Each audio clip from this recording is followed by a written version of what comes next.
quickly, here is the cover of my book, Protocols Exposing Modern Anti-Semitism. I was very happy with the number of people that showed interest and that actually bought it over the past week. I released it literally a week ago today. This is self-published, so it is, this is a whole new world for me. I never did this. I never self-published a book before. I did do a couple of ebooks that were unofficial that I sent out PDFs, but I never did actually publish a book from scratch before. So far, it's only being published from Amazon. I am working on other ways of doing it. I'm trying to get, there's a hardcover that should be coming out, but it's going to be next month, and that will be the Amazon hardcover. But I'm also trying to get it that it's going to be available through pretty much every distributor that's out there. That's just going to take more time for it to get there. I have some technical issues to go through as far as that's concerned. The title of the book, as you can see on the screen, is Protocols Exposing Modern Anti-Semitism. When I started putting it together, I was just trying to take like the best of my articles that I had put together over the last several years.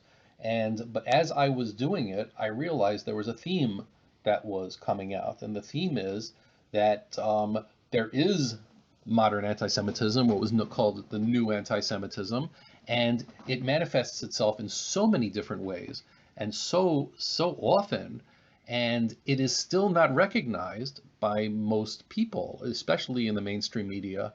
It is not recognized that this is a real thing, that it's truly anti-Semitic. Or people they sort of think it's anti-Semitic, but they say, or maybe in extreme cases it's anti-Semitic, but they're not really willing to believe. They really think that there's a huge difference between an obsessive hate of Israel and an obsessive hate of Jews. And this is really not true. And this is part of what the book is really intending to show. And I think, and one of the things that's effective about the book, even if you've read my blog for years, and even if you've read all of these articles, because most of the articles, most of the chapters in the book have been covered in the blog over the years. But what's different is when you see it all at once, and you see all of these examples, one after the other, it's amazing. It really is something. And I can say that, I mean, even when I'm rereading it, it is so strong and it's so effective to see how pervasive this modern anti-Semitism is, and across the board. And so I don't spend too much time talking about classic anti-Semitism. Obviously, there's right-wing anti-Semitism. Obviously, there's neo-Nazis and white supremacists out there that are anti-Semitic. I don't need to, there's not much I can add to that. There's plenty of that out there, and I don't want anybody to think that I'm discounting that by any measure. However, the new anti-Semitism is truly something that has to be dealt with, and it is, and again, it's been in bits and pieces. People talk about it here and there, but I haven't seen it put together the way that I did over here. And people seem to agree. I mean, the early reviews that I'm seeing have been very good and very positive. So I'm gratified for the people that have bought the book so far. In the next couple of weeks, I'm expecting some of the book reviews to come out from this, from that are in newspapers. I'll be publicizing those when those happen, so more people will get a chance to see it. And again, thank you very much for those of you that have already bought it, or and those of you who have ordered it. Let me ask you a question. Sure. What do you think that this book is going to do to make it so that people understand the anti-Semitism a little bit better? I'm about to go through it quickly. I have it on the screen right now. What the electronic version this is actually just this is actually my Microsoft Word version of it. So I just was going to go quickly through the table of contents and to go through the sort of sections of the book of how this works. So the first section is really just talking about modern anti-Semitism. I start off with my definition of anti-Semitism, and actually there's an article that's coming out tomorrow on my blog about this. I came up with my own definition of anti-Semitism. This has turned into a huge controversy over the last few years of how to define anti-Semitism. The most prominent definition has been the one from IRA, from the International Holocaust Research Alliance, I believe it stands for, and it is really it's a good definition. I'm not saying the IRA definition is bad. It's been accepted by many countries, many universities. So I don't want to say anything negative about it. But I do have some criticisms of it, and it is just, to me, it's vague, and a lot of the definition of the specific examples that are out there are things um, that are only in their examples. In other words, you can't really see from their base definition what anti-Semitism is. It's just a very generic one. I could, go over it over here. The before we get to mine, but the generic IHRA says anti-Semitism is a certain perception of Jews which may be expressed as hatred toward Jews. Rhetorical and physical manifestations of anti-Semitism are directed towards Jewish or non-Jewish individuals and or their property, towards Jewish community institutions and religious facilities. It's very vague. It doesn't, when you look at a specific example of something that happened, how do you tell that that's anti-Semitic based on that definition? It's difficult to do. Only if it's in one of their specific examples do you see it. And I really wanted to come up with my own that you could really tell that something is or isn't. And and after the IRA definition came out, then Jerusalem, whatever the Jerusalem definition of anti-Semitism came out specifically to counter IRA's examples that said that some types of anti-Zionism could be considered anti-Semitism. And the number of lies about IRA that are out there are amazing. People saying that IRA is saying that every criticism of Israel is anti-Semitism. It doesn't say anything like that. It's been a huge rhetorical, political problem. So I decided to come up with my own, and it's up on the screen. I'm not sure how readable it is, but anti-Semitism is, and then I have like a column A and a column B. Column A is hostility towards, denigration of, malicious lies about, or discrimination against Jews. And then the column B is as individual Jews, as a people, as a religion, as an ethnic group, or as a nation, meaning Israel. And I think this is as far as I could tell, this is a really good definition. It isn't perfect, but it's very, very good, because you could look at a specific example of anti-Semitism and you could see, hey, here's how it fits, with this.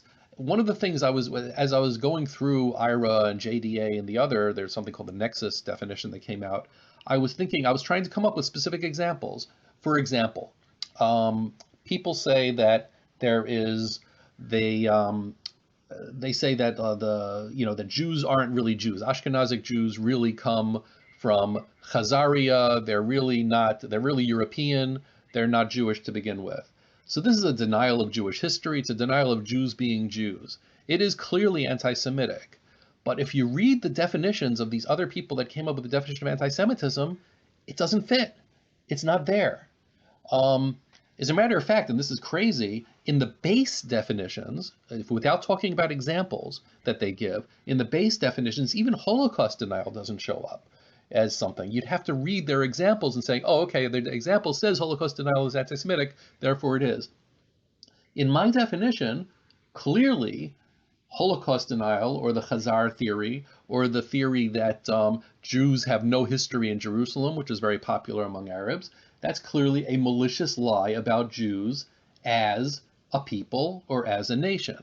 So in that case, it's very clear that it's anti-Semitism. And in the article I'm going to have tomorrow, I realized as I put this together, I just realized over the weekend, this is more than just a definition. This could be a taxonomy of defining, whenever there's an event, is this anti-Semitic or not? And how exactly it fits. And it's very interesting because not only what I was hoping to do, and I think this does a better job than the others, is this not only helps define what is anti-Semitism, it helps define what isn't anti-Semitism.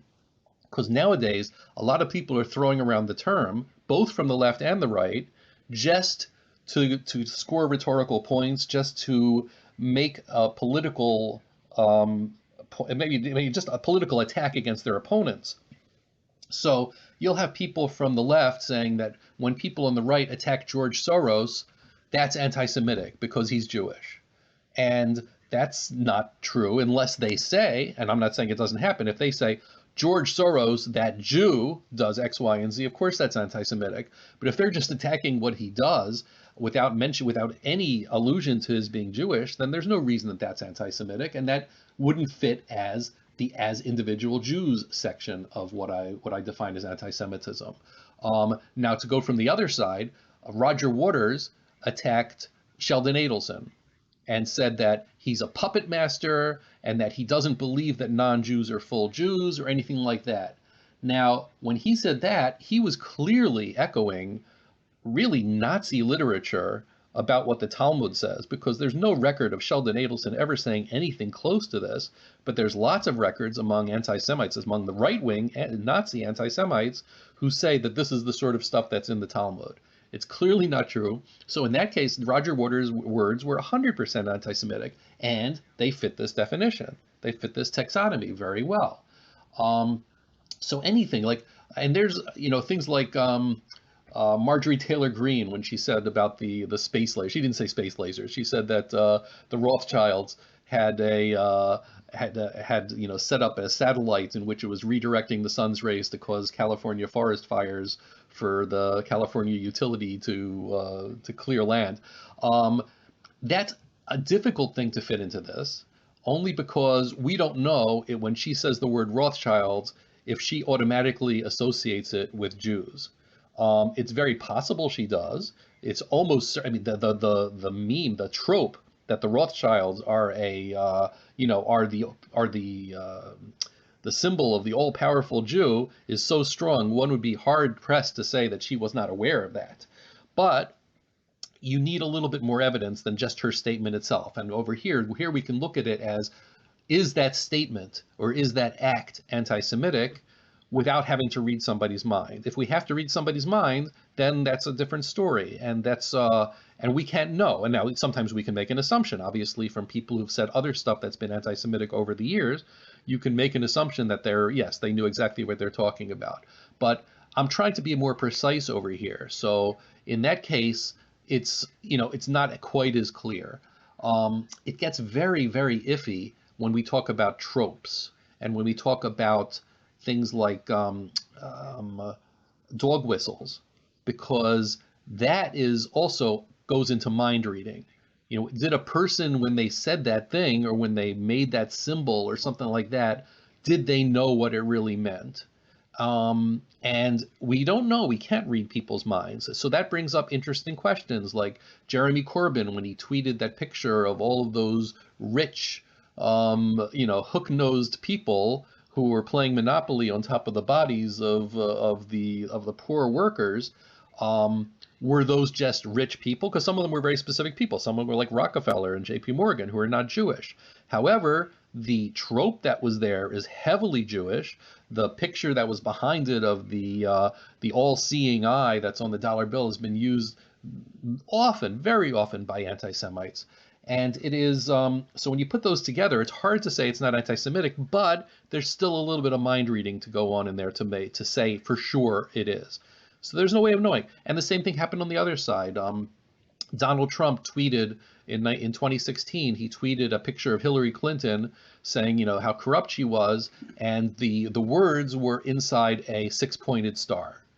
And people said, "Oh, look, he's throwing out a dog whistle that that the Jews are on the wrong side." And Trump denied that, and he changed it immediately to a circle from a star. And again, without knowing how to read somebody's mind, it's hard to say that this was anti-Semitic. And the point, what I'm trying to do with it when I'm talking about this is, and again, this will be in my article coming out tomorrow. The point is that without the mind reading, and people just start making the accusation, and the right is saying the left is anti-Semitic because of these dog whistles, and the left is saying the right is anti-Semitic because of these dog whistles. You put that together, and is anybody actually fighting anti-Semitism when they're doing that? No. They're just they're just throwing garbage at their political opponents, and Jews are the pawns. So that's worse. I'd rather they wouldn't do any of that. If there's a real reason to say something's anti-Semitic, okay, we can discuss it. But I'm attempting to make this a little bit more scientific and make a little bit more of a definition that you could look at something and say, this is undoubtedly anti-Semitic. This is perhaps anti-Semitic, or it needs a little bit more evidence, or this really doesn't fit. And I hope I got there. But at any rate, I think it's closer than what anybody else has done. But at any rate, that's my first chapter, just to introduce the book. But I go over, there's a lot of articles over here. I'm talking about, like, people give reasons. This is just chapter 2. People give reasons for anti-Semitism, and they're not really reasons. They're really excuses. And very often you'll see in the media or something like that, people will take the reasons and believe them. They'll take these excuses, rather, and they'll believe them as if they're legitimate reasons. So, for example, I know the examples I give over here come from the earlier days of Zionism, when the Mufti of Jerusalem started going about, saying he started his anti-Semitic campaign. He said, "Oh, but the Jews are threatening Al-Aqsa. The Jews are trying to do something to destroy the mosque." It wasn't true. It was a complete lie, but it was an excuse, and then it's an excuse that made it into people's consciousness. The same sort of thing when the Arabs were saying that the Jews are coming to, they're going to fill the land can't handle enough of them, or the immigration is threatening the economy, or when Hamas said that rocket attacks to Jerusalem were because of the property dispute in Sheikh Jarrah. No, it wasn't. It was an excuse. It wasn't a reason. But very often the media is going to say that that's the reason. My third chapter talks about conspiracy theories, and it's really blaming Jews for everything is really the original conspiracy theory. But it's not a coincidence that when you look at conspiracy theories of any type nowadays, you're going to see very often that they end up coming back to Jews. And the other thing that's very interesting that I mentioned in this chapter is that conspiracy theories is actually the line that is drawn between, for the left, because the left say, "Oh, we're not anti-Semitic." Of course not. That's what the leftists that are really, really anti-Israel are going to say that. But when it comes down to it, when they cross the line into conspiracy theory, is a very good definition of when they cross the line into anti-Semitism.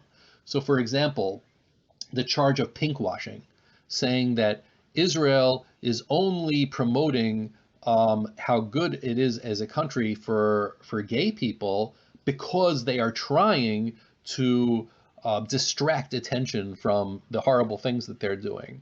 That's a conspiracy theory. That's a conspiracy theory. That's saying that, the entire government of Israel and all the Israelis that are very proud of how open and tolerant Israel are really doing all of this stuff in order to be able to distract, and which it's crazy, but that's still a conspiracy theory. The idea that Israel has taught the U.S. police how to be brutal and how to treat minorities and stuff like that. That's a crazy conspiracy theory. But that's why when it crosses the line into conspiracy theory, that's when you know that the attacks on Israel from the left are anti-Semitic. So that's what we talk about over there. And then I talk, and again, I give lots of comparisons between modern anti-Semitism and classic anti-Semitism. People try to say, "Oh, there's a difference because the current anti-Zionism, again, when I'm saying anti-Zionism, I'm saying, the obsessive hate of Israel.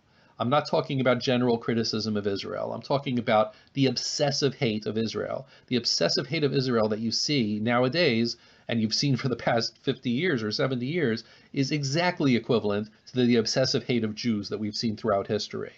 There's not even a question of, there's nothing that's comparable to it. Nobody freaks out over the Chinese. Nobody freaks out over Indians or Polish or Italians in the same way that they say that, oh, China has no reason, has no reason to exist, or it shouldn't exist.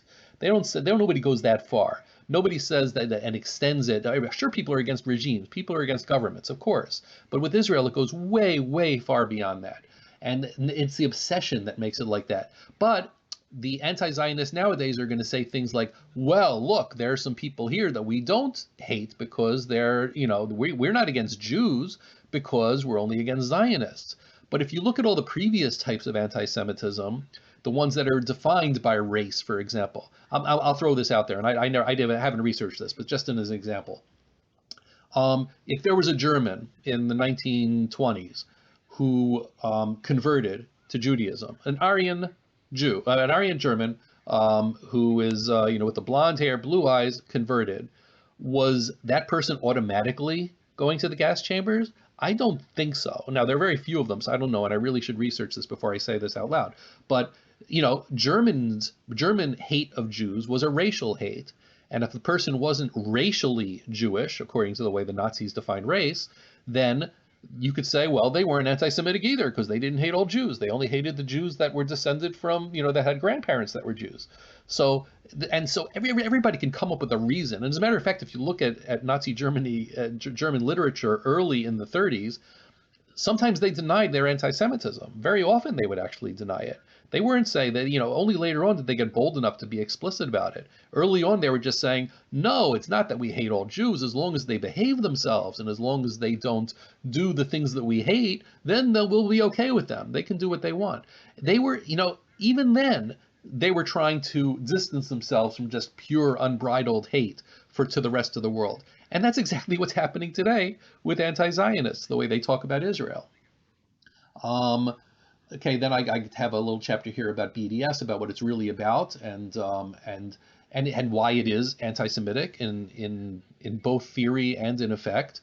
When it comes down to it, if you look at what BDS boycotts, it really, as in Israel, it's only Jews. They say that, oh, we're against Israelis or something like that, but there's actually, I'm not sure if it's mentioned in this article I have here, but there was this thing that came out last year. It was really funny. There are Christian Arabs in Israel who sell wine. It's just they have a winery, and a BDS group sells their wine. This is coming out of Israel. They're selling Israeli wine, but because it's being sold by people who call themselves Palestinians, by these Christian Arabs, they don't have a problem with that. So clearly, BDS is against Jews. It's nothing to do with Israelis, nothing to do with Zionists or anything like that. It has to do with Jews. So we see that stuff all the time. So that's, in general, those are the things that I talk about in the first section of the book. I talk about, the word Nakba. I give examples on how to and how not to fight anti-Semitism itself. I talk about the absurd situation that comes out where Hamas and Hezbollah, who are clearly not left-wing groups in their ideology by any stretch of the imagination, are still allies of the left. And this is part of that, the horseshoe theory of not just anti-Semitism, but other things in which the far right and the far left end up agreeing with each other. But famously, Judith Butler said that both Hamas and Hezbollah were considered progressive causes. And it's a joke, but these people take this stuff seriously. I have a chapter about Jewish studies, which is unbelievably bad. In universities, for some reason, over the last couple decades, Jewish studies has itself turned into a place of anti-Semitism, and it's really scary. Over here, I have a couple other examples. This is not only about anti-Zionism. I'm talking here about the European court that allowed Belgium to say that that to be against kosher as well as halal animal slaughter. And I describe and I go through their reasoning, and their reasoning is just completely self-contradictory.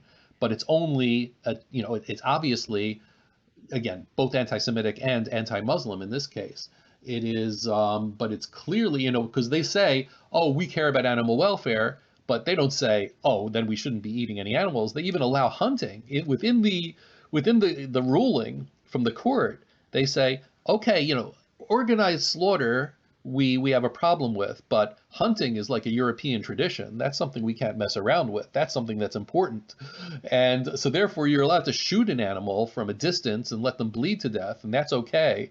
But using a knife that's more than razor sharp, where an animal does not feel a thing, that's considered to be something that's animal cruelty. So clearly they're not caring about animals as much as they're caring about protecting their European way of life, and the Jews and the Muslims that live in Europe are clearly not full Europeans, according to this. So this is also a form of anti-Semitism. I talk a little bit here about Arab anti-Semitism, which is clearly true. I talk about honor-shame culture. I talk about black anti-Semitism, which is something that people, especially in America, are really scared to talk about. because they're worried that it's going to be somewhat racist, but it's there. It's not as bad as it used to be. It's much better. I mean, because I looked at the numbers, there's the number of, of black people that actually have, explicitly anti-Semitic feelings and thoughts has gone down in the past few decades. However, what we've seen happen in the last couple of years, we've seen these very prominent black entertainers and sports figures and very publicly espousing anti-Semitic stuff, and the reaction has been relatively muted about this. I mean, it's Kareem Abdul-Jabbar wrote something excellent against it. There's but people that are not black, people who are not people of color or don't identify as people of color, are so scared to call this stuff out. And it's something that's legitimately out there, and it's something that's been out there, and it's something that has to be dealt with.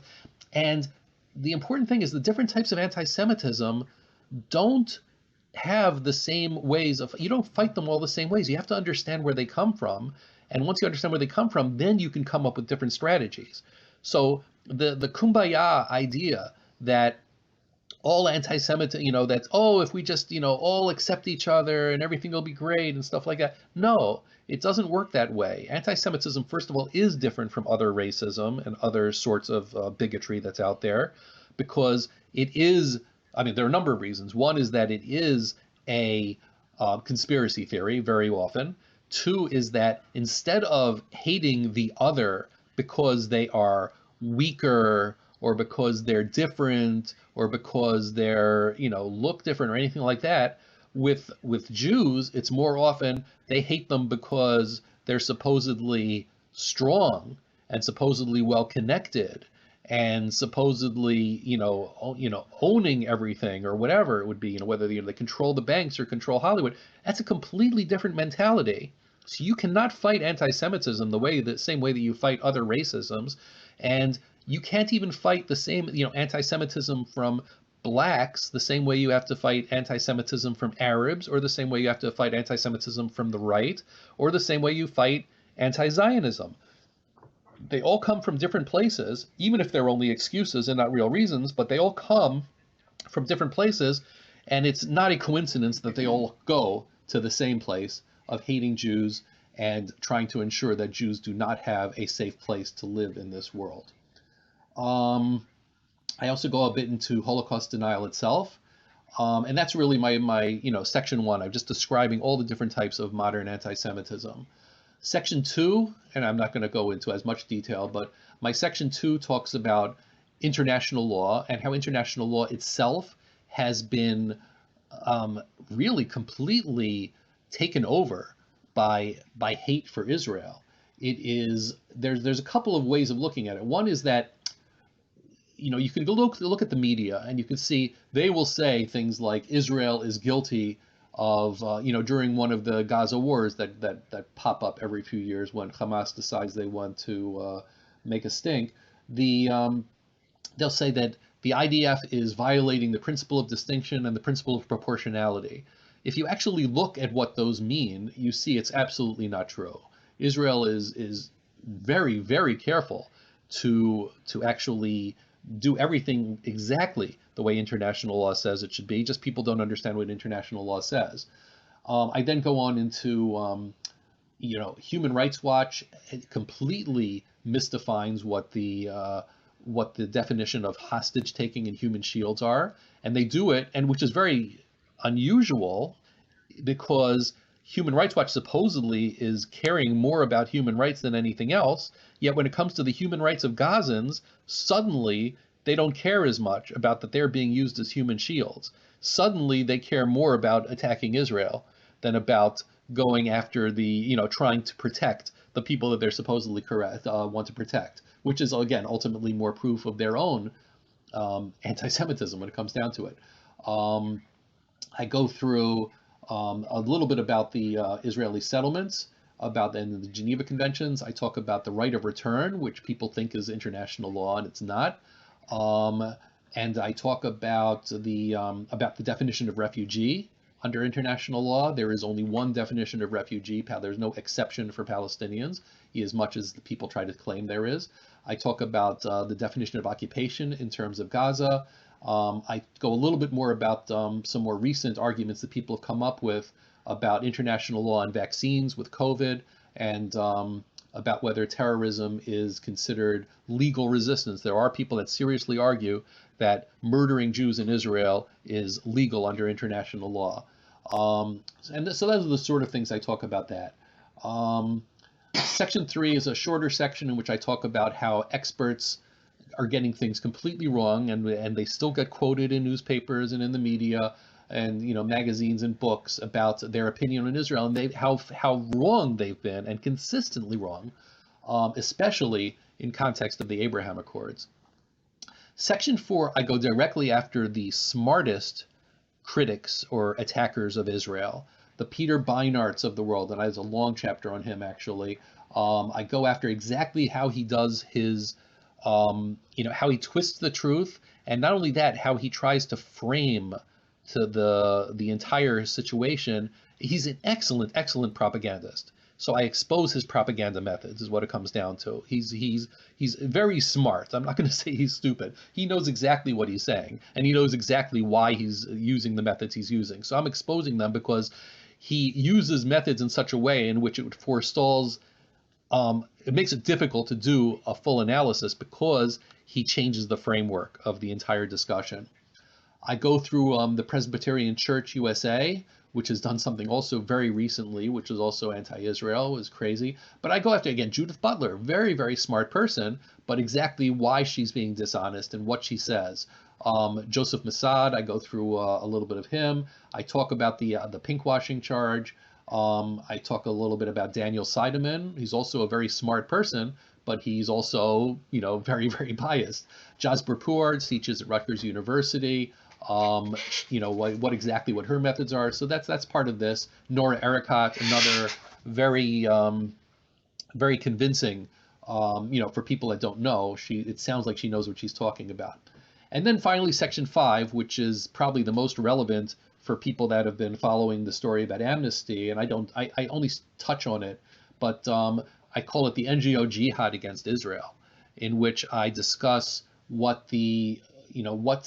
exactly is going on with the NGOs and why they're attacking Israel, and how, again, I take apart in certain specific cases what Oxfam and Human Rights Watch and Amnesty are saying, and what exactly the problem is with what they're doing, and why, and proving over and over again that this is not accidental on their part. When they're attacking Israel, the amount of deception and lies in their reports is so overwhelming, and they write these. I mean, it takes them years to write these reports, especially like even according to Amnesty, they say the last report took them 4 years to write. And it's not a coincidence when they just choose to include certain facts that that seem, when you take the half truth and it seems to support their already predetermined conclusion that Israel is an apartheid state, and they ignore all of the counterexamples. And it's not a coincidence. It's deliberate, and it's obviously deliberate. So again, I don't go into detail on that over here because that that came in a little bit more recently than for me to get into the book. But it's but I show over and over again how the both Amnesty and Human Rights Watch are clearly know exactly what they're doing. Whether it's some of it's subconscious, some of it's very conscious, and how all of this really ends up being anti-Semitism. So that's really, a summary of what the book is about. It is, and as I said, when you read it all together, I think it's fairly strong in the argument of saying that these aren't coincidences. This is really, this is, I'm not saying it's conspiracy, but it's like there are enough people out there who hate the idea of a Jewish state and hate the ideas of Jews having self-determination, and especially even the idea of Jews having a powerful state, that just bothers them so much that they want to be able to take it down, not just a notch, to take it down altogether. And it is anti-Semitism. It is against Jewish self-determination. It is, but when you go into the details, that's when it becomes so clear. When you see them, why would Amnesty and Human Rights Watch spend so much time trying to go against Israelis who live in the settlements, having tourist attractions there, or using Airbnb and allowing people to, just like anywhere else in the world, that they allow people to rent out rooms. But when it happens in the territories, all of a sudden that's considered a human rights crime. You can do it everywhere else. It's not a problem. But that's the only place that they spend. It's crazy. And it's a crazy obsession. And they spend more time on these reports than they do on actual murders, actual mass murders, actual genocides, actual rapes in any other context in the world. So, obviously it ends up being anti-Semitic, whether they're not going to admit it, but the obsession is clearly anti-Semitic. So that's a bit of a monologue on my side. Thank you very much for listening. I hope that you got something out of it. Please consider buying the book. I think that you will get a lot out of it as well. Thank you very much. For now, I'm Elder. Mrs. Elder. And we'll talk to you next time.